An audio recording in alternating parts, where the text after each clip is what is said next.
Here we are on a planet which is about 5,000 million years old.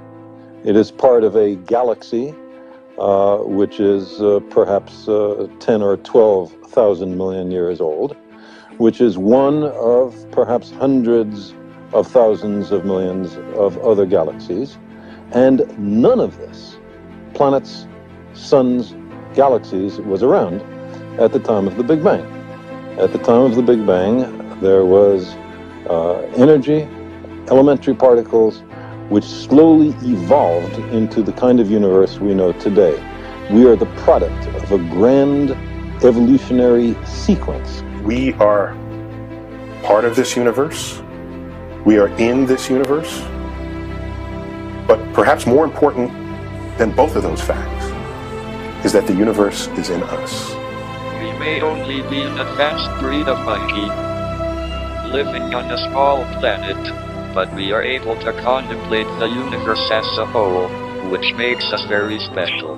We are endowed with a consciousness that can ask questions about the beginning of the universe and learn about the universe on its largest scales, and experience everything that it means to be human: music, art, literature, and science. You could give Aristotle a tutorial, and you could thrill him to the core of his being. Aristotle was an encyclopedic polymath, an all-time intellect. Yet not only can you know more than him about the world, you also can have a deeper understanding of how everything works. Such is the privilege of living after Newton, Darwin, Einstein, Planck, Watson, Crick. We observe that distant galaxies are moving away from us. This means that they must have been closer together in the past. In fact, one can show that all the galaxies must have been on top of each other about 15 billion years ago. This was a real Big Bang, not a puny thing that took place on the stock exchange a couple of years ago. It was the beginning of the universe and of time itself. As Dr. Hawking said, the galaxies are expanding, running away from each other. The further away they are from each other, the faster they are running away.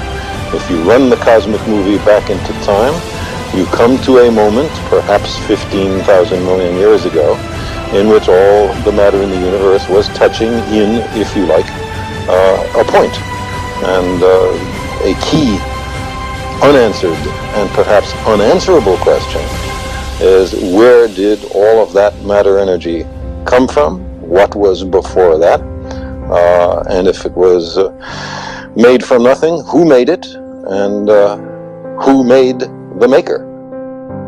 The picture that science presents to us is in some sense uncomfortable, because what we've learned is that we are more insignificant than we ever could have imagined. You could get rid of us and all the galaxies and everything we see in the universe, and it would be largely the same. So we're insignificant on a scale that Copernicus never would have imagined. And in addition, it turns out the future is miserable.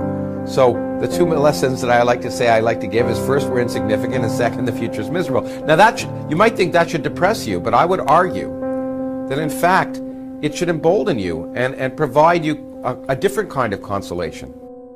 Many people feel small because they're small and the universe is big, but I feel big because my atoms came from those stars. If the universe doesn't care about us, and if we're an accident in a remote corner of the universe, in some sense it makes us more precious. The meaning in our lives is provided by us. We provide our own meaning.